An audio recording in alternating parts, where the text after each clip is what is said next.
ವಿರಾಮದ ನಂತರ ಅಶ್ವಜ್ಯೋತಿಷ್ಯ ಕಾರ್ಯಕ್ರಮಕ್ಕೆ ಮತ್ತೊಮ್ಮೆ ಸ್ವಾಗತ ಪ್ರಿಯ ವೀಕ್ಷಕರೇ. ಗುರುಗಳೇ, ಜೀವನದಲ್ಲಿ ಯಶಸ್ಸು ಅಂತ ಹೇಳೋದು ಬಹಳ ಮುಖ್ಯ. ಆದರೆ ಯಶಸ್ಸು ಎಲ್ರಿಗೂ ಸಿಗೋದಿಲ್ಲ.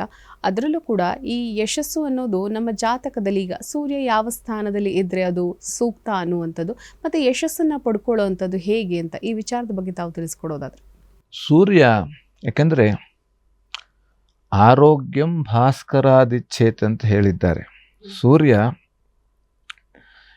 ಅವನು ಕೀರ್ತಿ ಯಶಸ್ಸು ನಮಗೆ ಸಿಗೋದು ಯಾವಾಗ ಕೇಳಿದ್ರೆ, ನಾವು ಯಾವ ರೀತಿಯಲ್ಲಿ ಎಲ್ಲ ರೀತಿಯಲ್ಲೂ ಕೂಡ ನಮಗೆ ಬೇಕೇ ಬೇಕು ಸೂರ್ಯನ ಆರಾಧನೆ ಹೇಳುವಂಥದ್ದು. ಅದಕ್ಕೆ ಸೂರ್ಯ ವಂಶ ಅಂತ ನಾವು ಕರಿತೇವೆ. ಸೂರ್ಯ ವಂಶ ಅಂದರೆ ಅವರು ಆ ಸೂರ್ಯನ ವಂಶದಲ್ಲಿ ಬಂದಿರತಕ್ಕಂಥವರು ಒಂದಾದರೆ, ಇನ್ನೊಂದು ರೀತಿಯಲ್ಲಿ ಅವರು ಸೂರ್ಯ ಉದಯ ಆಗೋದ್ರೊಳಗಡೆ ಬೆಳಗ್ಗೆ ಏಳಬೇಕಂತೆ. ಅದೇ ಆ ಸೂರ್ಯ ಉದಯ ಆದ ಒಳಗಡೆ ಅಂದರೆ ನಾವು ಬ್ರಾಹ್ಮಿ ಮುಹೂರ್ತದಲ್ಲೇ ಏಳಬೇಕು ಅಂತ ಅರ್ಥ.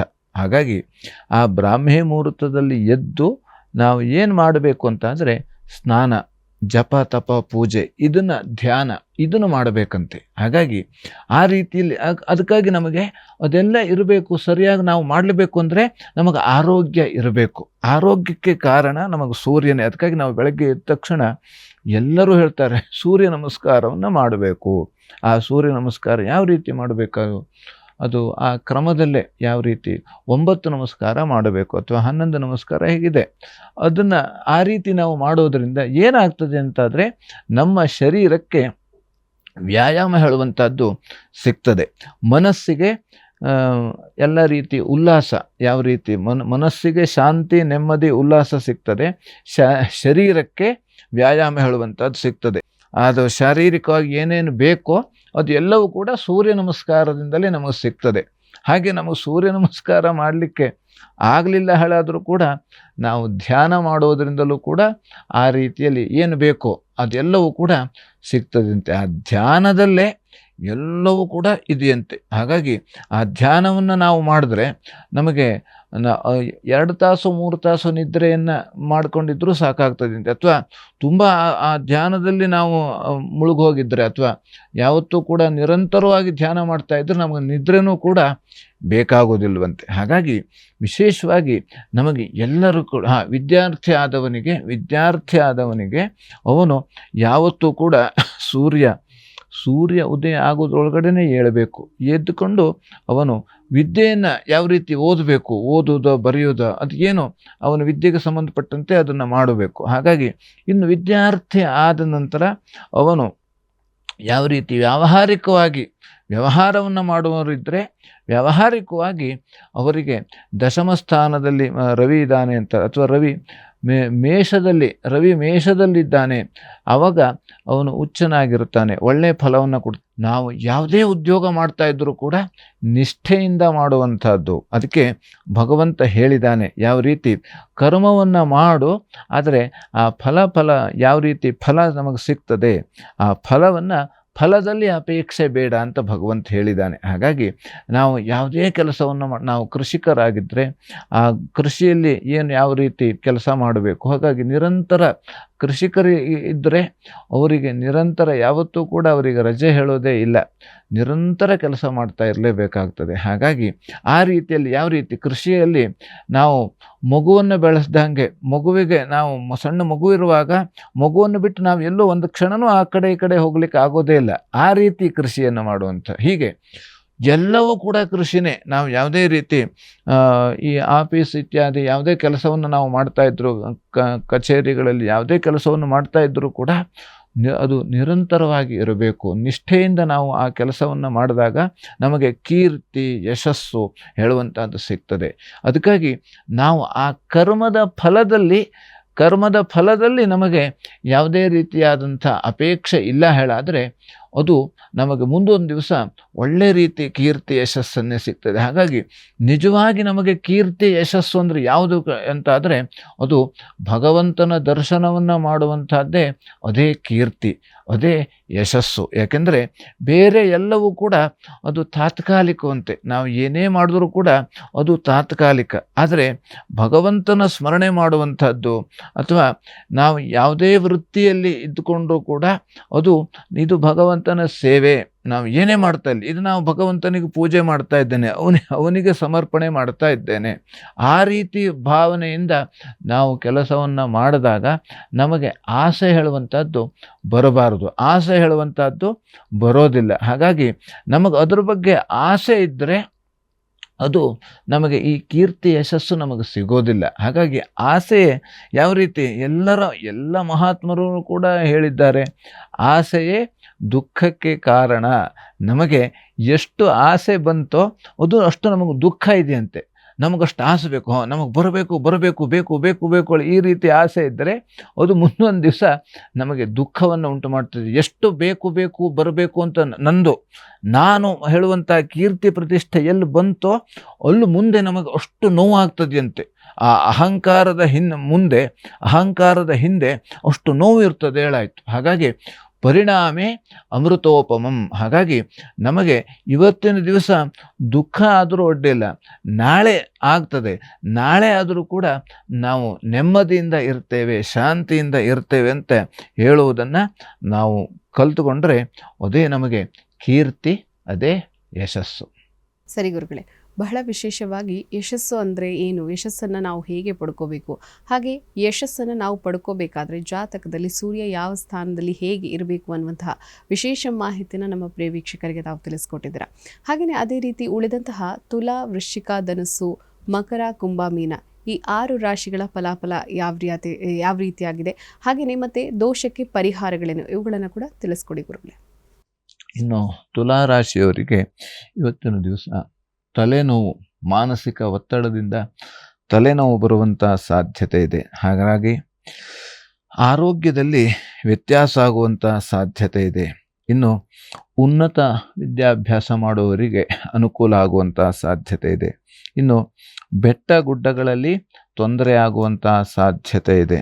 ಹಾಗಾಗಿ ಪರಿಹಾರಕ್ಕಾಗಿ ದತ್ತಮಾಲಾ ಮಂತ್ರ ಪಠಣ ಮಾಡೋದರಿಂದ ಎಲ್ಲ ರೀತಿಯಲ್ಲಿ ಅನುಕೂಲ ಆಗ್ತದೆ.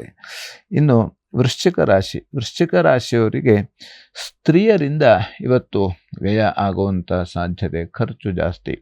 ಹಾಗಾಗಿ ಇನ್ನು ನೀರಿನಿಂದ ತೊಂದರೆ ಆಗುವಂಥ ಸಾಧ್ಯತೆ ಇದೆ. ನಾವು ನೀರನ್ನು ಕುಡಿಯೋದರಿಂದ ಅಥವಾ ಯಾವುದೇ ರೀತಿ ಈಗ ಬೇಸಿಗೆ ಅಥವಾ ಬಿಸಿಲಿದೆ ಅಥವಾ ಏನೋ ತುಂಬ ಸೆಕೆ ಆಗ್ತಾ ಇದೆ, ಆದ್ದರಿಂದ ನಾವು ಏನು ಐಸ್ ಕ್ರೀಮ್ ತಿನ್ನೋದು ಅಥವಾ ತಂಪು ಪಾನೀಯ ಇದನ್ನು ಹೊರಗಡೆ ನಾವು ಯಾವುದೇ ರೀತಿ ನಾವು ಬೇಕು ಅಂತ ಕುಡಿತೇವೆ, ಅದರಿಂದಲೂ ಕೂಡ ಆರೋಗ್ಯದಲ್ಲಿ ವ್ಯತ್ಯಾಸ ಆಗುವಂಥ ಸಾಧ್ಯತೆ ಇರ್ತದೆ. ತಾಯಿಯಿಂದ ಇವತ್ತಿನ ದಿವಸ ಉತ್ತಮವಾದಂಥ ಸಲಹೆ ಹೇಳುವಂಥದ್ದು ಸಿಗ್ತದೆ. ಪರಿಹಾರಕ್ಕಾಗಿ ಮಹಾಲಕ್ಷ್ಮಿ ಪ್ರಾರ್ಥನೆಯನ್ನು ಮಾಡುವಂಥದ್ದು ತುಂಬ ಉತ್ತಮ. ಇನ್ನು ಧನುರಾಶಿಯವರಿಗೆ ಇವತ್ತಿನ ದಿವಸ ಮಂತ್ರ ಪಠಣದಿಂದ ಅಥವಾ ಶ್ಲೋಕ ಪಠಣದಿಂದ ಇವತ್ತು ಮನಸ್ಸಿಗೆ ಶಾಂತಿ ಸಿಗುವಂಥದ್ದು, ಶಾಂತಿ, ನೆಮ್ಮದಿ ಹೇಳುವಂಥದ್ದು ಸಿಗ್ತದೆ. ಈ ಮಂತ್ರ ಪಠಣವನ್ನು ನಾವು ಯಾವ ಸಂದರ್ಭದಲ್ಲಿ ಮಾಡಬೇಕು ಅಂತಾದರೆ ಎಲ್ಲ ಸಂದರ್ಭದಲ್ಲೂ ಮಾಡಬೇಕು. ಆದರೆ ತುಂಬ ಮನಸ್ಸಿಗೆ ನೋವಾದಾಗ ಅದಕ್ಕಾಗಿ ಭಗವಂತನ ಸ್ಮರಣೆ ಮಾಡಲಿ ಅಂತಲೇ ಅವನು ನೋವು ಕೊಡ್ತಾನಂತೆ. ಅವನು ಸ್ಮರಣೆ ನಾವು ಮಾಡಲಿ ಅಂತಲೇ ನಮಗೆ ನೋವು ಕೊಡೋದು. ಆ ಸಂದರ್ಭದಲ್ಲಿ ನಾವು ಭಗವಂತನ ಸ್ಮರಣೆ ಮಾಡಬೇಕು. ಆವಾಗ ಅವನು ಎಲ್ಲ ರೀತಿಯಲ್ಲಿ ಅನುಕೂಲವನ್ನು ಮಾಡಿಕೊಡ್ತಾನೆ. ಇನ್ನು ಇವತ್ತಿನ ದಿವಸ ಬಂಗಾರ ಅಥವಾ ಬೆಳ್ಳಿ ಇವತ್ತು ಸ್ವಲ್ಪ ಕಳೆದು ಹೋಗುವಂಥ ಸಾಧ್ಯತೆ. ಅಂದರೆ ನಾವು ಎಲ್ಲೋ ಇಟ್ಟಿರ್ತೇವೆ, ಆಮೇಲೆ ಎಲ್ಲೋ ಹುಡುಕ್ತಾ ಇರ್ತೇವೆ, ಎಲ್ಲೋ ಆಲೋಚನೆ ಮಾಡ್ತೇವೆ, ಅಥವಾ ಇನ್ಯಾವುದೋ ರೀತಿಯಲ್ಲಿ ಅದು ಕಳೆದು ಹೋಗುವಂಥ ಸಾಧ್ಯತೆ ಇದೆ. ಹಾಗಾಗಿ ಇವತ್ತು ಜಾಗೃತೆಯಿಂದ ನಾವು ಬೆಳ್ಳಿ ಬಂಗಾರವನ್ನು ನಾವು ಧರಿಸಿಕೊಂಡು ಬೇರೆ ಎಲ್ಲೋ ಪೇಟೆ ಕಡೆನೋ ಅಥವಾ ಇನ್ನೆಲ್ಲೋ ನೆಂಟರ ಮನೆಗೋ ಅಥವಾ ಬೇರೆ ಯಾವುದೋ ಮದುವೆಗೋ ಇದು ಯಾವುದೇ ರೀತಿಯಲ್ಲಿ ನಾವು ಹೋಗೋದಿದ್ರೂ ಕೂಡ ಆದಷ್ಟು ಜಾಗೃತೆಯಿಂದ ಹೋಗುವಂಥದ್ದು ತುಂಬ ಉತ್ತಮ. ಇನ್ನು ಕೃಷಿಯಲ್ಲಿ ಅನುಕೂಲ ಆಗುವಂಥ ಸಾಧ್ಯತೆ ಇದೆ. ಯಾವುದೇ ರೀತಿ ಕೃಷಿಕರಿದ್ದರೆ ಅನುಕೂಲ ಆಗ್ತದೆ. ಹಾಗೆ ಇವತ್ತು ತಂಪು ಪಾನೀಯ ವ್ಯಾಪಾರಿಗಳಿಗೆ ಲಾಭ ಆಗುವಂಥ ಸಾಧ್ಯತೆ ಇದೆ. ಪರಿಹಾರಕ್ಕಾಗಿ ಗೋಗ್ರಾಸವನ್ನು ಕೊಡತಕ್ಕಂಥದ್ದು ತುಂಬ ಉತ್ತಮ. ಇನ್ನು ಮಕರ ರಾಶಿಯಲ್ಲಿರುವವರಿಗೆ ಇವತ್ತಿನ ದಿವಸ ವೃತ್ತಿಯಲ್ಲಿ ಅನುಕೂಲ ಆಗುವಂಥ ಸಾಧ್ಯತೆ ಇದೆ. ಬೆಳ್ಳಿ ಬಂಗಾರ ವ್ಯಾಪಾರಿಗಳಿಗೆ ಇವತ್ತಿನ ದಿವಸ ಅನುಕೂಲ ಇದೆ. ಕಬ್ಬಿಣ ಮತ್ತು ಉಕ್ಕು ವ್ಯಾಪಾರಿಗಳಿಗೆ ಇವತ್ತಿನ ದಿವಸ ಯಾವುದೇ ರೀತಿಯಲ್ಲಿ ಮನೆ ಕಟ್ಟಬೇಕು, ಸಾಮಾನ್ಯ ಎಲ್ಲರೂ ಈಗ ಮನೆ ಕಟ್ಟುತ್ತಾ ಇದ್ದಾರೆ. ಹಾಗಾಗಿ ಆ ಎಲ್ಲ ಕಬ್ಬಿಣ ವ್ಯಾಪಾರಸ್ಥರಿಗೆ ತುಂಬ ಅನುಕೂಲ ಇದೆ, ಇವತ್ತಿನ ದಿವಸ ಲಾಭ ಇದೆ. ಇನ್ನು ನೀರಿನಿಂದ ತೊಂದರೆ ಆಗುವಂಥ ಸಾಧ್ಯತೆ ಇದೆ. ನೀರಿನಿಂದ ತೊಂದರೆ ಅಂದರೆ ಎರಡು ರೀತಿಯಿಂದಲೂ ತೊಂದರೆ ಬರ್ತದೆ. ಒಂದು, ನಾವು ನೀರನ್ನು ಕುಡಿಯೋದ್ರಿಂದಲೂ ತೊಂದರೆ ಆಗುವಂಥ ಇದೆ ಸಾಧ್ಯತೆ. ಹೊರಗಡೆ ಏನೋ ಕೊಟ್ಟಿರ್ತಾರೆ ಇದು. ಹಾಗೆ ನೀರಿನಲ್ಲಿ ನಾವು ಹೋಗುವಂಥದ್ದು, ಯಾವುದೇ ರೀತಿ ಸಮುದ್ರಕ್ಕೆ ಯಾರು ಮೀನುಗಾರರಿದ್ದರೆ ಸಮುದ್ರಕ್ಕೆ ಇಳಿಯುವಂಥದ್ದು, ಅದರಿಂದ ಹವಾಮಾನ ವೈಪರೀತ್ಯ ಅಥವಾ ಬೇರೆ ಯಾವುದೇ ರೀತಿಯಲ್ಲಿ ಅಡಚಣೆ ಬರುವಂಥ ಸಾಧ್ಯತೆ ಇದೆ. ಹಾಗಾಗಿ ಸಮುದ್ರಕ್ಕೆ ಇಳಿಯುವಂಥದ್ದು ಅಥವಾ ಯಾವುದೇ ರೀತಿ ದೊಡ್ಡ ದೊಡ್ಡ ಫಾಲ್ಸ್ಗಳಿಗೆ, ಈಗ ಮಳೆ ಬಂದಿದೆ, ಹೇಗಿದ್ದರೂ ಫಾಲ್ಸ್ನಲ್ಲಿ ನೀರಿದೆ ಅಂತ ನಾವು ಅಲ್ಲಿ ಹೋಗಿ ಸೆಲ್ಫಿ ತೆಗೆದುಕೊಳ್ಳುವಂಥದ್ದು, ಅಥವಾ ಎಷ್ಟು ಆಳ ಇದೆ ನೋಡಿಬಿಡ್ತೇನೆ ಅಂತ ಈ ರೀತಿಯಲ್ಲಿ ಆ ಕ್ರೇಜನ್ನು ಇಟ್ಟುಕೊಂಡು ಹೋದರೆ, ಹಾಗಾಗಿ ಆ ಥರ ನಾವು ಇಟ್ಟುಕೊಂಡು ಹೋಗಬಾರದು, ಆದಷ್ಟು ಜಾಗ್ರತೆಯಿಂದ ಇರುವಂಥದ್ದು. ಹಾಗಾಗಿ ಪರಿಹಾರಕ್ಕಾಗಿ ಚಂದ್ರನಿಗೆ ಅಷ್ಟೋತ್ತರ ಮಾಡುವುದರಿಂದ ಎಲ್ಲ ರೀತಿಯಲ್ಲಿ ಅನುಕೂಲ ಇದೆ. ಇನ್ನು ಕುಂಭರಾಶಿಯಲ್ಲಿ ಇರುವವರಿಗೆ ಇವತ್ತಿನ ದಿವಸ ವೃತ್ತಿಯಲ್ಲಿ ಕಿರಿಕಿರಿ ಆಗುವಂಥ ಸಾಧ್ಯತೆ ಇದೆ. ಹಾಗಾಗಿ ತಮ್ಮನಿಂದ, ಅಣ್ಣ ತಮ್ಮಂದಿರಿಂದ ಅಥವಾ ತಮ್ಮಂದಿರಿಂದ ಅಥವಾ ಅಕ್ಕಂದಿರು, ಇವರಿಂದ ಇವತ್ತಿನ ದಿವಸ ಒಳ್ಳೆಯ ರೀತಿಯಲ್ಲಿ ಸಲಹೆ ಹೇಳುವಂಥದ್ದು ಸಿಗ್ತದೆ, ಸಹಕಾರ ಸಿಗ್ತದೆ. ಹಾಗಾಗಿ ಎರಡು ಕೈ ಜೋಡಿಸಿದ್ರೆ ಚಪ್ಪಾಳೆ ಆಗ್ತದೆಯಂತೆ. ಹಾಗಾಗಿ ಅಣ್ಣ ತಮ್ಮ ಅಥವಾ ಅಕ್ಕ ತಂಗಿ ಅಥವಾ ಮನೆಯವರು ಎಲ್ಲರೂ ಕೂಡ ಒಟ್ಟಾಗಿದ್ದರೆ ಯಾರು ಏನೇ ಬಂದರೂ ಕೂಡ ನಮ್ಮನ್ನು ಏನು ಮಾಡಿಕೊಳ್ಳಿಕ್ಕೆ ಸಾಧ್ಯ ಆಗೋದಿಲ್ಲ. ಹಾಗಾಗಿ ಇವತ್ತಿನ ದಿವಸ ತೀರ್ಥಯಾತ್ರೆಗೆ ಹೋಗುವಂಥ ಸಾಧ್ಯತೆ ಇದೆ. ತೀರ್ಥಯಾತ್ರೆಗೆ ಹೋಗುವುದಾದರೆ ಇವತ್ತಿನ ದಿವಸ ಹೊರಡ್ಬೋದು. ಇನ್ನು ಗುರುಗಳ ದರ್ಶನ, ಇದು ಎಲ್ಲ ರೀತಿಯಲ್ಲೂ ಕೂಡ ಗುರು ಹಿರಿಯರ ದರ್ಶನ ಮಾಡುವಂಥ ಆ ಒಂದು ಯೋಗ ಕೂಡ ಇದೆ. ಹಾಗಾಗಿ ಪರಿಹಾರಕ್ಕಾಗಿ ಇವತ್ತಿನ ದಿವಸ ಪ್ರಾಣಿ ಪಕ್ಷಿಗಳಿಗೆ ಯಾವುದೇ ರೀತಿಯ ಆಹಾರವನ್ನು ನಾವು ಕೊಡಬಹುದು. ಎಲ್ಲಿ ಪ್ರಾಣಿ ಪಕ್ಷಿ ಇದ್ದರೂ ಕೂಡ ಅವು ಏನು ತಿಂತಾವೋ ಅದನ್ನು ಕಾಳು ಕಡಿ ಅಥವಾ ಬೇರೆ ಯಾವುದೋ ಹುಲ್ಲು ಅಥವಾ ಇದು ಯಾವುದೋ ಕೂಡ ಕೊಡುವಂಥ, ಅಥವಾ ಪ್ರಾಣಿ ಪಕ್ಷಿಗಳಿಗೆ ನೀರನ್ನು ಕೊಡತಕ್ಕಂಥದ್ದು, ಅದು ಕೂಡ ತುಂಬ ಉತ್ತಮವಾಗಿರುತ್ತದೆ. ಪರಿಹಾರ ಒಳ್ಳೆಯ ರೀತಿಯಲ್ಲಿ ಅನುಕೂಲ ಆಗ್ತದೆ. ಹಾಗಾಗಿ ಇನ್ನು ಮೀನರಾಶಿಯಲ್ಲಿ ಇರುವವರಿಗೆ ಬೆಟ್ಟ ಗುಡ್ಡಗಳಲ್ಲಿ ತೊಂದರೆಯಾಗುವಂಥ ಸಾಧ್ಯತೆ ಇದೆ. ಹಾಗಾಗಿ ಯಾರು ಇವತ್ತಿನ ದಿವಸ ನಾವು ಬೆಟ್ಟವನ್ನು ಏರುತ್ತೇವೆ ಅಂಥವರಿಗೆ ಎಲ್ಲ ರೀತಿಯಲ್ಲಿ ನೋಡಿಕೊಂಡು ನಾವು ಬೆಟ್ಟ ಗುಡ್ಡವನ್ನು ಏರುವಂಥದ್ದು ತುಂಬ ಉತ್ತಮ. ಹಾಗಾಗಿ ಇವತ್ತಿನ ದಿವಸ ಶತ್ರುಗಳಿಂದಲೂ ಕೂಡ ತೊಂದರೆ ಆಗುವಂಥ ಸಾಧ್ಯತೆ ಇದೆ. ಹಾಗಾಗಿ ಶತ್ರುಗಳು ಯಾವ ರೀತಿ ಕೂಡ ತೊಂದರೆ ಮಾಡುವಂಥದ್ದು, ಅಂದರೆ ನಾವು ಆದಷ್ಟು ಯಾರೋ ಕರೀತಾರೆ ಅಥವಾ ಇನ್ಯಾರ್ದು ನಾವು ಫ್ರೆಂಡ್ಸ್ ಅಂತಿಗೆ ಹೋಗ್ತೇವೆ ಅಂತ ಹೋಗಬಾರ್ದು. ಆದಷ್ಟು ನಾವು ಈ ರೀತಿ ನೋಡಿಕೊಂಡು ಹೋಗುವಂಥದ್ದು ತುಂಬ ಉತ್ತಮ. ಇನ್ನು ಭೂ ವ್ಯವಹಾರಗಳಲ್ಲಿ ಲಾಭ ಆಗುವಂಥ ಸಾಧ್ಯತೆ ಇದೆ. ಯಾವುದೇ ರೀತಿಯಲ್ಲಿ ನಾವು ಸೈಟನ್ನು ಕೊಡತಕ್ಕಂಥದ್ದು ಅಥವಾ ತೆಗೆದುಕೊಳ್ಳುವುದರಿಂದಲೂ ಕೂಡ ಅನುಕೂಲ ಆಗುವಂಥ ಸಾಧ್ಯತೆ ಇದೆ. ಹಾಗಾಗಿ ಇವತ್ತಿನ ದಿವಸ ಪರಿಹಾರಕ್ಕಾಗಿ ಗುರು ಹಿರಿಯರ ಸೇವೆ ಮಾಡುವುದರಿಂದ ಎಲ್ಲ ರೀತಿಯಲ್ಲಿ ಅನುಕೂಲ ಆಗ್ತದೆ. ಸರಿ ಗುರುಗಳೇ, ಬಹಳ ವಿಶೇಷವಾಗಿ ಈ ದಿನದ ಕಾರ್ಯಕ್ರಮದಲ್ಲಿ 12 ರಾಶಿಗಳ ಫಲಾಫಲ ಯಾವ ರೀತಿಯಾಗಿದೆ, ಆ ದೋಷಗಳಿಗೆ ಪರಿಹಾರವನ್ನು ಯಾವ ರೀತಿ ಮಾಡ್ಕೋಬೇಕು, ಹಾಗೆಯೇ ಪಂಚಾಂಗ ಭವಿಷ್ಯವನ್ನು ಕೂಡ ತಾವು ತಿಳಿಸ್ಕೊಟ್ಟಿದ್ದೀರಾ. ಇದರ ಜೊತೆಗೆ ಜೀವನದಲ್ಲಿ ಯಶಸ್ಸನ್ನು ಸಾಧಿಸಬೇಕು ಅಂತಂದರೆ ನಾವು ಏನೆಲ್ಲ ಒಂದು ವಿಚಾರಗಳನ್ನು ತಿಳ್ಕೋಬೇಕು ಅನ್ನುವಂತಹ ವಿಶೇಷ ಮಾಹಿತಿನ ಪ್ರಿಯ ವೀಕ್ಷಕರಿಗೆ ತಾವು ತಿಳಿಸ್ಕೊಟ್ಟಿದ್ದೀರಾ. ಕಾರ್ಯಕ್ರಮಕ್ಕೆ ಆಗಮಿಸಿದ್ದಕ್ಕಾಗಿ ಹೃತ್ಪೂರ್ವಕ ಧನ್ಯವಾದಗಳು. ನಮಸ್ಕಾರ. ಲೋಕಾಃ ಸಮಸ್ತಾಃ ಸುಖಿನೋ ಭವಂತು, ಸಮಸ್ತ ಸನ್ಮಂಗಳಾನಿ ಭವಂತು. ಎಲ್ಲರಿಗೂ ಕ್ಷೇಮವಾಗಲಿ. ವೀಕ್ಷಕರೇ, ಗುರುಗಳನ್ನು ತಾವು ನೇರ ಭೇಟಿಯಾಗಬೇಕು ಅಂತ ಆಸಕ್ತಿ ಇರುವಂಥವರು TV ಸ್ಕ್ರೀನ್ ಮೇಲೆ ಗುರುಗಳ ನಂಬರನ್ನು ಡಿಸ್ಪ್ಲೇ ಮಾಡ್ತೀವಿ. ಆ ನಂಬರ್ಗೆ ಕರೆ ಮಾಡಿ ನಿಮ್ಮ ಮನೆಯಲ್ಲಿ ಪೂಜೆ ಪುನಸ್ಕಾರ, ಹೋಮ ಹವನ, ಗೃಹ ಪ್ರವೇಶ, ಹಾಗೆ ಮದುವೆ ಕಾರ್ಯಕ್ರಮ ಇತ್ಯಾದಿ ಕಾರ್ಯಕ್ರಮಗಳನ್ನು ಮಾಡಿಸಬೇಕು ಅಂತ ಆಸಕ್ತಿ ಇರುವಂಥವರು ಈ ನಂಬರ್ಗೆ ಕರೆ ಮಾಡಿ ಗುರುಗಳನ್ನು ಮಲ್ಲೇಶ್ವರಂನ 5ನೇ ಕ್ರಾಸ್ 5ನೇ ಮೇಯ್ನಲ್ಲಿರುವ ಜಂಬೂ ಗಣಪತಿ ದೇವಸ್ಥಾನದಲ್ಲಿ ನೇರ ಭೇಟಿಯಾಗಬಹುದು ಅಂತ ಹೇಳ್ತಾ ಇವತ್ತಿನ ಕಾರ್ಯಕ್ರಮ ಇಲ್ಲಿಗೆ ಮುಗಿಸ್ತಾ ಇದ್ದೀವಿ. ನೋಡ್ತಾ ಇರಿ ಅಶ್ವವೇಗ ನ್ಯೂಸ್. ನಮಸ್ಕಾರ.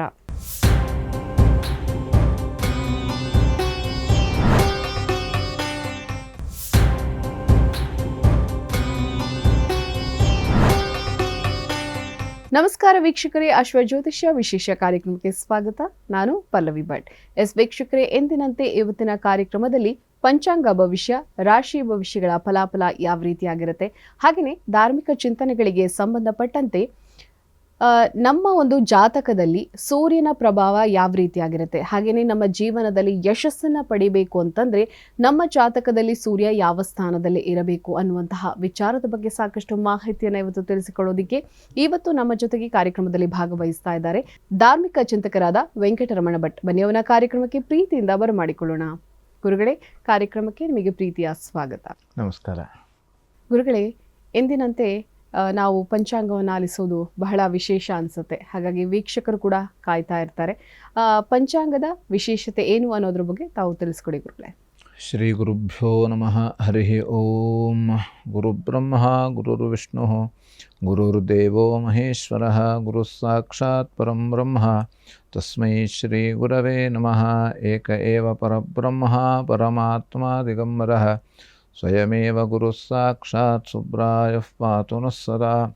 ಕಾರುಣ್ಯಮೂರ್ತಿಂ ಕಮನೀಯರೂಪಂ ದಿಗಂಬರಂ ಯೋಗಿಗಣೈಃ ಸುಪೂಜ್ಯಂ ಸಭಕ್ತರಕ್ಷಾರ್ಥಕೃತಾವತಾರಂ ಸುಬ್ರಾಯರಾಜಂ ಶರಣಂ ಪ್ರಪದ್ಯೆ. ಶ್ರೀಪಾದರಾಜಂ ಶರಣಂ ಪ್ರಪದ್ಯೆ. ದತ್ತಾತ್ರೇಯೋ ಮಹಾಯೋಗಿ ಭಗವಾನ್ ಭೂತಭಾವನಃ ಚತುರ್ಭುಜೋ ಮಹಾವಿಷ್ಣುಃ ಯೋಗಸಾಮ್ರಾಜ್ಯದೀಕ್ಷಿತಃ. ನಮಃ ಶಾಂತಾಯ ದಿವ್ಯಾಯ ಸತ್ಯಧರ್ಮಸ್ವರೂಪಿಣೆ ಸ್ವಾನಂದಾಮೃತತೃಪ್ತಾಯ ಶ್ರೀಧರಾಯ ನಮೋ ನಮಃ. ಶ್ರೀಮದ್ ಗಂಗಾಧರೇಂದ್ರ ಸರಸ್ವತಿ ಮಹಾಸ್ವಾಮಿಗಳವರ ಪಾದ ಪದ್ಮಗಳಿಗೆ ಶಿರಸಾಷ್ಟಾಂಗ ನಮಸ್ಕಾರವನ್ನು ಸಮರ್ಪಿಸುತ್ತಾ, ಇವತ್ತು ಶ್ರೀ ಕ್ರೋಧಿನಾಮ ಸಂವತ್ಸರ ಉತ್ತರಾಯಣ ಗ್ರೀಷ್ಮ ಋತು ಜ್ಯೇಷ್ಠ ಮಾಸ ಶುಕ್ಲಪಕ್ಷ ಏಕಾದಶಿ ಸೋಮವಾರ ಚಿತ್ತಾ ನಕ್ಷತ್ರ ಪರಿಧಿನಾಮ ಯೋಗ ವಣಿಜ ಕರ್ಣ. ಇದು ಇವತ್ತಿನ ಪಂಚಾಂಗ. ಸರಿ ಗುರುಗಳೇ, ಈ ದಿನದ ಪಂಚಾಂಗದ ವಿಶೇಷತೆ ಏನು ಅನ್ನೋದ್ರ ಬಗ್ಗೆ ತಾವು ತಿಳಿಸ್ಕೊಟ್ಟಿದ್ದೀರಾ. ಹಾಗೆಯೇ ವೀಕ್ಷಕರು ಬಹಳ ಕಾತುರದಿಂದ ಕಾಯ್ತಾ ಇರುವಂತಹ 12 ರಾಶಿಗಳ ಫಲಾಫಲದಲ್ಲಿ ಒಟ್ಟು 6 ರಾಶಿಗಳ ಮೊದಲನೆಯ ಮೇಷ, ವೃಷಭ, ಮಿಥುನ ಹಾಗೆ ಕರ್ಕಾಟಕ, ಸಿಂಹ, ಕನ್ಯಾ ಈ ರಾಶಿಗಳ ಫಲಾಫಲ ಯಾವ ರೀತಿಯಾಗಿದೆ, ಈ ರಾಶಿಗಳಲ್ಲಿ ಇರುವಂತಹ ದೋಷಗಳಿಗೆ ಪರಿಹಾರ ಯಾವ ರೀತಿಯಾಗಿ ಮಾಡ್ಕೋಬಹುದು, ಅದನ್ನು ತಿಳಿಸ್ಕೊಡಿ ಗುರುಗಳೇ. ಓಂ ದಧಿಶಂಖ ತುಷಾರಾಭಂ ಕ್ಷೀರೋದಾರ್ಣವ ಸಂಭವಂ ನಮಾಮಿ ಶಶಿನಂ ಸೋಮಂ ಶಂಭೋರ್ಮುಕುಟಭೂಷಣಂ. ಓಂ ಆಪ್ಯಾಜಸ್ವ ಸಮೇತುತೆ ವಿಶ್ವತಃ ಸೋಮವೃಷ್ಣಿಜಂ ಭವಾವಾಜಸ್ಯ ಸಂಗಥೆ. ಅಪ್ಸು ಮೇ ಸೋಮೋ ಅಬ್ರವೀದಂತರ್ವಿಶ್ವಾನಿ ಭೇಷಜ ಅಗ್ನಿಂಚ ವಿಶ್ವಶಂಭುವಮಾಪಶ್ಚ ವಿಶ್ವಭೇಷಜೀಃ. ಓಂ ಗೌರೀಮಿಮಾಯ ಸಲಿಲಾನಿ ತಕ್ಷತಿ ಏಕಪದಿ ದ್ವಿಪದಿ ಸಾ ಚತುಷ್ಪದಿ ಅಷ್ಟಾಪದಿ ನವಪದಿ ಬಭೂವುಷಿ ಸಹಸ್ರಾಕ್ಷರ ಪರಮೇ ವ್ಯೋಮನ್. ಇದು ಇವತ್ತಿನ ದಿವಸ ಸೋಮವಾರ ನಾವು ಕೇಳುವಂತಹ ಮಂತ್ರ, ಹೇಳುವಂತಹ ಶ್ಲೋಕ. ಇದನ್ನು ನಾವು ಪಠಣೆ ಮಾಡೋದರಿಂದಲೇ, ಯಾಕೆಂದರೆ ಸೋಮವಾರ ದಿವಸ ಚಂದ್ರನ ಆರಾಧನೆಯನ್ನು ಮಾಡಬೇಕಂತೆ ನಾವು. ಹಾಗಾಗಿ ಚಂದ್ರಮ ಮನಸೋ ಜಾತಃ, ಚಂದ್ರ ನಮಗೆ ಯಾವ ರೀತಿ ಮನಸ್ಸನ್ನು, ಮನಃಕಾರಕವನು, ಒಳ್ಳೆಯ ಮನಸ್ಸು. ಯಾಕೆಂದರೆ ಆ ಮನಸ್ಸು ಒಳ್ಳೆಯದಾಗಿದ್ದರೆ, ಒಳ್ಳೆಯ ಮನಸ್ಸು ಕೆಟ್ಟ ಮನಸ್ಸು ಅಂತ ಏನಿಲ್ಲ, ಆದರೆ ಈ ಮನಸ್ಸು ಅದು ಪರಿಶುದ್ಧವಾಗಿರಬೇಕು, ನಿರ್ಮಲವಾಗಿ ಇರಬೇಕು, ಯಾವುದೇ ರೀತಿಯ ಒತ್ತಡ ಇರಬಾರ್ದು. ಹಾಗಾಗಿ ಇವತ್ತಿನ ದಿವಸ ಈ ಶ್ಲೋಕವನ್ನು ನಾವು ಪಠಣೆ ಮಾಡುವುದರಿಂದ ಎಲ್ಲ ರಾಶಿಯವರಿಗೂ ಕೂಡ ಉತ್ತಮವಾದಂಥ ಲಾಭ ಹೇಳುವಂಥದ್ದು ಇದೆ. ಮೊದಲನೇದಾಗಿ ಮೇಷರಾಶಿ. ಮೇಷರಾಶಿಯಲ್ಲಿ ಇರುವವರಿಗೆ ಇವತ್ತಿನ ದಿವಸ ಭೂ ವ್ಯವಹಾರದಲ್ಲಿ ಲಾಭ, ಕೆಲಸದಲ್ಲಿ ಎಲ್ಲ ರೀತಿಯಲ್ಲೂ ಕೂಡ ಅನುಕೂಲ. ವೃತ್ತಿಯಲ್ಲಿ ನಾವು ಮಾಡುವಂಥ ವೃತ್ತಿಯಲ್ಲಿ ಇವತ್ತಿನ ದಿವಸ ನಾವು ಯಾವುದೇ ರೀತಿ ಒತ್ತಡ ಇಲ್ಲದೇ ಕೆಲಸವನ್ನು ಮಾಡ್ಬೋದಂತೆ, ಕಿರಿಕಿರಿ ಇಲ್ಲದೇ ನಾವು ಕೆಲಸವನ್ನು ಮಾಡುವಂಥದ್ದು. ಹಾಗಾಗಿ ಇವತ್ತಿನ ದಿವಸ ಮನೆಯಲ್ಲಿ ಸ್ವಲ್ಪ ಗಂಡ ಹೆಂಡತಿಯರಲ್ಲಿ ಸ್ವಲ್ಪ ಕಲಹ ಆಗುವಂಥ ಸಾಧ್ಯತೆ ಇದೆ. ಆದ್ದರಿಂದ ನಾವು ಮಾತನ್ನು ಆಡುವಾಗ ಅಥವಾ ಯಾವುದೇ ಕೆಲಸವನ್ನು ನಾವು ಮಾಡುವಾಗ ಅದನ್ನು ನೋಡಿಕೊಂಡು ಯಾವ ರೀತಿ ಏನು ಮಾಡಬೇಕು, ಇದರಿಂದ ಏನು ಲಾಭ ನಷ್ಟ ಹೇಳಿ ವಿಚಾರ ಮಾಡಿಕೊಂಡು ನಾವು ಮಾತನ್ನು ಆಡುವುದು ಅಥವಾ ಕೆಲಸವನ್ನು ಮಾಡುವುದರಿಂದ ಎಲ್ಲ ರೀತಿಯಲ್ಲಿ ಅನುಕೂಲ ಇದೆ. ಇನ್ನು ದೂರ ಪ್ರಯಾಣದಲ್ಲಿ ಇವತ್ತಿನ ದಿವಸ ತೊಂದರೆ ಆಗುವಂಥ ಸಾಧ್ಯತೆ ಇದೆ. ಹಾಗೆ ಇವತ್ತಿನ ದಿವಸ ಪರಿಹಾರಕ್ಕಾಗಿ ಐಕ್ಯ ಮಂತ್ರ ಪಾರಾಯಣವನ್ನು, ಐಕ್ಯ ಮಂತ್ರ ಜಪವನ್ನು ಕೇಳುವುದರಿಂದ ಅಥವಾ ನಾವು ಜಪವನ್ನು ಮಾಡಿಸುವುದರಿಂದ ಎಲ್ಲ ರೀತಿಯಲ್ಲಿ ಅನುಕೂಲ ಇದೆ. ಇನ್ನು ವೃಷಭ ರಾಶಿಯವರಿಗೆ ಇವತ್ತಿನ ದಿವಸ ವ್ಯವಹಾರಗಳಲ್ಲಿ ಲಾಭ, ವ್ಯಾಪಾರಿಗಳಿಗೆ ಲಾಭ ಆಗುವಂಥ ಸಾಧ್ಯತೆ ಇದೆ. ಯಾವುದೇ ರೀತಿ ವ್ಯಾಪಾರವನ್ನು ಮಾಡುವಂಥವರು, ಯಾವುದೇ ಈ ಅಡಿಕೆ ಅಥವಾ ತೆಂಗಿನ ಅಥವಾ ಬೇರೆ ಯಾವುದೇ ರೀತಿ ಕಾಳುಮೆಣಸು ಅಥವಾ ಬೇರೆ ಯಾವುದೇ ರೀತಿಯಾದಂಥ ವ್ಯಾಪಾರಸ್ಥರಿಗೆ ಇವತ್ತಿನ ದಿವಸ ಅನುಕೂಲ ಇದೆ. ಇನ್ನು ಚಿನ್ನದ ಅಂಗಡಿಯವರಿಗೆ, ಯಾವುದೇ ರೀತಿ ಚಿನ್ನ, ಬೆಳ್ಳಿ, ಬಂಗಾರ ಇವತ್ತಿನ ದಿವಸ ಅದನ್ನು ಮಾರಾಟ ಮಾಡುವಂಥವರಿಗೆ ಇವತ್ತು ಒಳ್ಳೆಯ ರೀತಿಯಲ್ಲಿ ಖರೀದಿಯಾಗುವಂಥ ಸಾಧ್ಯತೆ, ಒಳ್ಳೆಯ ರೀತಿ ಲಾಭ ಸಿಗುವಂಥ ಸಾಧ್ಯತೆ ಇದೆ. ಇನ್ನು ಇವತ್ತಿನ ದಿವಸ ಶತ್ರುಗಳಿಂದ ತೊಂದರೆ ಆಗುವಂಥ ಸಾಧ್ಯತೆ ಇದೆ.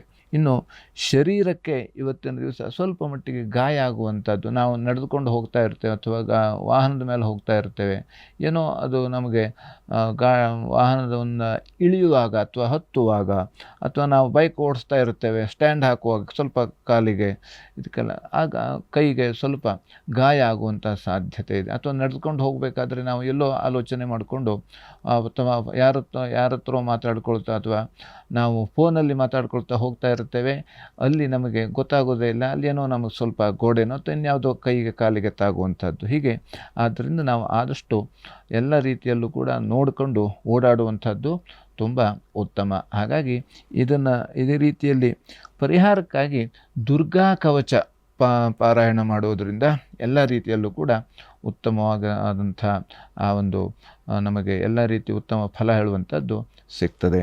ಇನ್ನು ಮಿಥುನ ರಾಶಿಯಲ್ಲಿ ಇರುವವರಿಗೆ ಇವತ್ತಿನ ದಿವಸ ವಿದ್ಯಾರ್ಥಿಗಳಿಗೆ ಅನುಕೂಲ ಆಗುವಂಥ ಸಾಧ್ಯತೆ ಇದೆ. ವಿದ್ಯಾರ್ಥಿಗಳಿಗೆ ಅನುಕೂಲ ಆಗುವಂಥ ಆ ಒಂದು ವಾತಾವರಣ, ಪ್ರತಿಕೂಲ ವಾತಾವರಣದಲ್ಲಿ ನಮಗೆ ಇರಲಿಕ್ಕೆ ಆಗೋದಿಲ್ಲ. ಆ ವಾತಾವರಣ ಅನುಕೂಲ ಇದ್ದರೆ ವಿದ್ಯೆಯನ್ನು ಕೂಡ ನಾವು ಕಲಿಬೋದು, ಅಥವಾ ಯಾವುದೇ ಕೆಲಸವನ್ನು ನಾವು ಯಾವುದೇ ಸಾಧನೆಯನ್ನು ಮಾಡಬೇಕಾದರೂ ಕೂಡ ವಾತಾವರಣ ಸರಿಯಾಗಿರಬೇಕಾಗ್ತದೆ.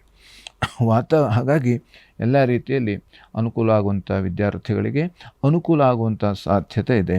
ಇನ್ನು ಹೆಂಡತಿಯಿಂದ ಉತ್ತಮ ಸಲಹೆ ಸಿಗ್ತದೆ. ಯಾಕೆಂದರೆ ಯಾರೋ ಗಂಡ ಹೊರಗಡೆ ಹೋಗಿ ಏನೋ ವ್ಯವಹಾರದಲ್ಲೋ ಅಥವಾ ಬೇರೆ ಯಾವುದೋ ರೀತಿಯಲ್ಲಿ ಅವನಿಗೆ ಮಾನಸಿಕವಾಗಿ ಕುಗ್ಗಿ ಹೋಗಿ ಬರ್ತಾನೆ. ಆವಾಗ ಹೆಂಡತಿ ಬಂದವಳು ಮನೆಯಲ್ಲಿ ಏನಾಯಿತು ಕೇಳಿಕೊಂಡು ಅದಕ್ಕೆ ಈ ರೀತಿ ಪರಿಹಾರ ಹೀಗೆ ಮಾಡಿ, ಇದರಿಂದ ನಿಮಗೆ ಅನುಕೂಲ ಆಗ್ತದೆ, ಹೀಗೆ ಆ ರೀತಿ ಉತ್ತಮ ಸಲಹೆ ಕೊಡುವಂಥ ಸಾಧ್ಯತೆ ಇದೆ.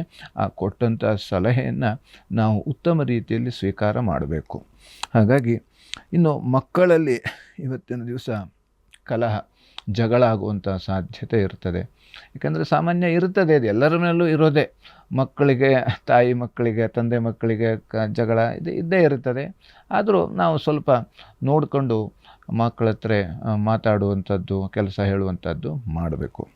ಇನ್ನು ನೀರಿನಿಂದ ತೊಂದರೆ ಆಗುವಂಥ ಸಾಧ್ಯತೆ ಇದೆ. ನೀರು ನಮಗೆ ಎಲ್ಲ ರೀತಿಯಲ್ಲೂ ಕೂಡ ನದಿಯನ್ನು ದಾಟುವಂಥದ್ದು ಅಥವಾ ಅದನ್ನು ಮಾಡಬೇಕಾದ್ರೆ ಅಥವಾ ಸಮುದ್ರಕ್ಕೆ ಇಳಿಯುವಂಥದ್ದು, ಇದನ್ನೆಲ್ಲ ನಾವು ಆದಷ್ಟು ನೀರಿಗೆ ಇಳಿಯುವುದನ್ನು ಇವತ್ತು ಮಾಡಬಾರದು. ಆದ್ದರಿಂದ ಪರಿಹಾರಕ್ಕಾಗಿ ಚಂದ್ರನಿಗೆ ಅರ್ಚನೆ ಮಾಡೋದರಿಂದ ಎಲ್ಲ ರೀತಿಯಲ್ಲಿ ಅನುಕೂಲ ಇದೆ. ಇನ್ನು ಕರ್ಕಾಟಕ ರಾಶಿಯವರಿಗೆ ಬಂಧುಗಳಲ್ಲಿ ಕಲಹ ಆಗುವಂಥ ಸಾಧ್ಯತೆ ಇದೆ. ಕೃಷಿ ಕ್ಷೇತ್ರಗಳಲ್ಲಿ ತೊಂದರೆ ಆಗುವಂಥ ಸಾಧ್ಯತೆ ಇದೆ. ಬೇರೆ ಹವಾಮಾನ ವೈಪರೀತ್ಯನೋ ಅಥವಾ ಪ್ರಾಣಿಗಳ ಯಾವ ರೀತಿ ಬಂದು ಜಮೀನನ್ನು ನಾವು ಬೆಳೆದಂಥ ಬೆಳೆಯನ್ನು ನಾಶ ಮಾಡುವಂಥ ಸಾಧ್ಯತೆ ಇದೆ. ಹಾಗಾಗಿ ಇದರೆಲ್ಲದರಿಂದಲೂ ಕೂಡ ನಾವು ರಕ್ಷಣೆ ಯಾವ ರೀತಿ ಮಾಡುವಂಥದ್ದು ಅಂತ ಅದನ್ನು ನೋಡ್ಕೊಳ್ಬೇಕು. ಇನ್ನು ಗುರು ಹಿರಿಯರ ದರ್ಶನ ಮಾಡುವಂಥ ಸಾಧ್ಯತೆ ಇದೆ. ಯಾಕೆಂದರೆ ಇವತ್ತು ಸೋಮವಾರ ಆಗಿರೋದ್ರಿಂದ ಯಾವುದೋ ನಮಗೆ ಸರ್ಕಾರಿ ರಜೆ ಇದೆಲ್ಲ ಅಥವಾ ಇರೋದರಿಂದ ನಾವು ಒಳ್ಳೆಯ ರೀತಿಯಲ್ಲಿ ಗುರು ಹಿರಿಯರ ದರ್ಶನ ಮಾಡುವಂಥದ್ದು, ಸಾಧು ಸಂತರ ಸೇವೆಯನ್ನು ಮಾಡುವಂಥದ್ದು, ಸಾಧು ಸಂತರ ದರ್ಶನವನ್ನು ಮಾಡುವಂಥದ್ದು ಎಲ್ಲ ರೀತಿಯಲ್ಲಿ ಇವತ್ತು ಯೋಗ ಇದೆ. ಹಾಗೆ ತೀರ್ಥಯಾತ್ರೆಗಳಿಗೆ ಇವತ್ತು ಸಹ ತೀರ್ಥಯಾತ್ರೆಗೆ ದೂರ ಕಾಶಿ, ಅಯೋಧ್ಯ ಅಥವಾ ಗೋಕರ್ಣ ಬೇರೆ ಯಾವುದೋ ತೀರ್ಥಕ್ಷೇತ್ರಗಳಿಗೆ ಹೋಗುವಂಥ ಆ ಒಂದು ಮನಸ್ಸು ಕೂಡ ನಮಗಿರ್ತದೆ. ಬಂದರೆ ಆ ಮನಸ್ಸು ಬಂದರೆ ನಾವು ಇವತ್ತು ತೀರ್ಥಯಾತ್ರೆ ಪ್ರಯಾಣ ಮಾಡುವಂಥದ್ದು ಉತ್ತಮ. ಪರಿಹಾರಕ್ಕಾಗಿ ಔದುಂಬರ ಪ್ರದಕ್ಷಿಣೆ, ಅತ್ತಿಮರ ಔದುಂಬರ ಪ್ರದಕ್ಷಿಣೆ ಮಾಡುವುದರಿಂದ ಇವತ್ತೆಲ್ಲ ರೀತಿಯಲ್ಲಿ 3 ಪ್ರದಕ್ಷಿಣೆ ಮಾಡಬೇಕು, ಅಥವಾ 3 ಅಥವಾ 11 ಪ್ರದಕ್ಷಿಣೆ ಮಾಡುವುದರಿಂದ ಅನುಕೂಲ ಇದೆ. ಇನ್ನು ಸಿಂಹರಾಶಿಯವರಿಗೆ ಸಹೋದರರಲ್ಲಿ ಮನಸ್ತಾಪ ಆಗುವಂಥ ಸಾಧ್ಯತೆ ಇದೆ, ಎದೆ ನೋವು ಬರುವಂಥ ಸಾಧ್ಯತೆ, ಶಿಕ್ಷಕ ವೃತ್ತಿಯಲ್ಲಿ ಅನುಕೂಲ ಆಗುವಂಥ ಸಾಧ್ಯತೆ ಇದೆ. ವಿದ್ಯಾರ್ಥಿಗಳಿಗೆ ಇವತ್ತಿನ ದಿವಸ ಉತ್ತಮ ವಿದ್ಯೆ ಸಿಗ್ತದೆ. ಹಾಗೆ ಪರಿಹಾರಕ್ಕಾಗಿ ದತ್ತಾತ್ರೇಯ ಆರಾಧನೆಯನ್ನು ಮಾಡುವುದರಿಂದ ಅನುಕೂಲ ಆಗ್ತದೆ. ಇನ್ನು ಕನ್ಯಾರಾಶಿಯವರಿಗೆ ವೃತ್ತಿಯಲ್ಲಿ ಕಿರಿಕಿರಿಯಾಗುವಂಥ ಸಾಧ್ಯತೆ ಇದೆ. ವ್ಯಾಪಾರಿಗಳಿಗೆ ಅಡಚಣೆ, ಯಾವುದೋ ರೀತಿಯಲ್ಲಿ ವ್ಯವಹಾರದಲ್ಲಿ ಅಡ್ಡಿ ಆತಂಕಗಳು ಬರುವಂಥ ಸಾಧ್ಯತೆ ಇದೆ. ಹಾಗೆ ವಿದ್ಯಾರ್ಥಿಗಳಿಗೆ ಸ್ವಲ್ಪ ತೊಂದರೆ, ಯಾವುದೋ ರೀತಿಯಲ್ಲಿ ತೊಂದರೆ ಆಗುವಂಥ ಸಾಧ್ಯತೆ ಇದೆ. ಹಾಗಾಗಿ ಪರಿಹಾರಕ್ಕಾಗಿ ಇವತ್ತಿನ ದಿವಸ ಗೋ ಸೇವೆ ಮಾಡುವಂಥದ್ದು. ಯಾಕಂದರೆ ಗೋವುಗಳ ದರ್ಶನ ಮಾಡುವುದರಿಂದಲೇ ನಮ್ಮ ಎಲ್ಲ ಪಾಪ ರಾಶಿಗಳು ಎಲ್ಲ ಕಳೀತಾವಂತೆ. ಹಾಗಾಗಿ ಗೋ ಸೇವೆಯನ್ನು ಹೇಗೆ ಮಾಡಬೇಕು ಅಂತಾದರೆ, ನಾವು ಗೋ ಅಲ್ಲಿ ಹೋಗ್ತಾ ಇರ್ತದೆ, ಗೋ ಅಂದರೆ ಹಸು ಅಂತ ಅರ್ಥ, ಹಸು ಆಕಳು ಅಂತ ಹೇಳ್ತೇವೆ. ಈ ರೀತಿ ಅವರಿಗೆ ಕಂಡಿದ್ರೆ ಅದು ಬಾಳೆಹಣ್ಣು ಅಥವಾ ಹುಲ್ಲು ಅಥವಾ ಹಿಂಡಿ, ಅದು ಏನು ತಿಂತದೆಯೋ, ಅನ್ನ ತಿಂದರೆ ಸ್ವಲ್ಪ ಅನ್ನವನ್ನು ಕೊಡಬಹುದು, ಸ್ವಲ್ಪ ಕೊಡಬೇಕು ಅನ್ನ ಕೊಡೋದಾದರೆ, ಅಥವಾ ಅದಕ್ಕೆ ನೀರು ಅಥವಾ ಅದಕ್ಕೆ ಅದೇನು ಕುಡಿತದೆಯೋ ಅದನ್ನು ಕೊಡುವುದರಿಂದ ಅದು ಕೂಡ ಸೇವೆ ಮಾಡಿದಾಗೆ ಇರ್ತದೆ. ಹಾಗಾಗಿ ಈ ರೀತಿ ಮಾಡೋದರಿಂದ ಇವತ್ತಿನ ದಿವಸ ಕನ್ಯಾ ರಾಶಿಯವರಿಗೆ ಅನುಕೂಲ ಇದೆ. ಸರಿ ಗುರುಗಳೇ, ಬಹಳ ವಿಶೇಷವಾಗಿ ಮೊದಲನೇ 6 ರಾಶಿಗಳಾದಂತಹ ಮೇಷ, ವೃಷಭ, ಮಿಥುನ, ಕರ್ಕಾಟಕ, ಸಿಂಹ, ಕನ್ಯಾ ಈ ರಾಶಿಗೆ ಫಲಾಫಲಗಳು ಯಾವ ರೀತಿಯಾಗಿವೆ, ದೋಷಗಳಿದ್ರೆ ಯಾವ ರೀತಿಯಾಗಿ ಪರಿಹಾರವನ್ನು ಮಾಡ್ಕೋಬೇಕು ಅನ್ನೋದನ್ನು ತಿಳಿಸ್ಕೊಟ್ಟಿದ್ದೀರಾ. ಹಾಗೆಯೇ ಬ್ರೇಕನ್ನು ತೆಗೆದುಕೊಳ್ಳುವಂತಹ ಸಮಯ ಆಗಿದೆ ಗುರುಗಳೇ. ವೀಕ್ಷಕರೇ, ಕಾರ್ಯಕ್ರಮದಲ್ಲಿ ಪುಟ್ಟದೊಂದು ವಿರಾಮದ ನಂತರ ಮತ್ತಷ್ಟು ವಿಚಾರಗಳು.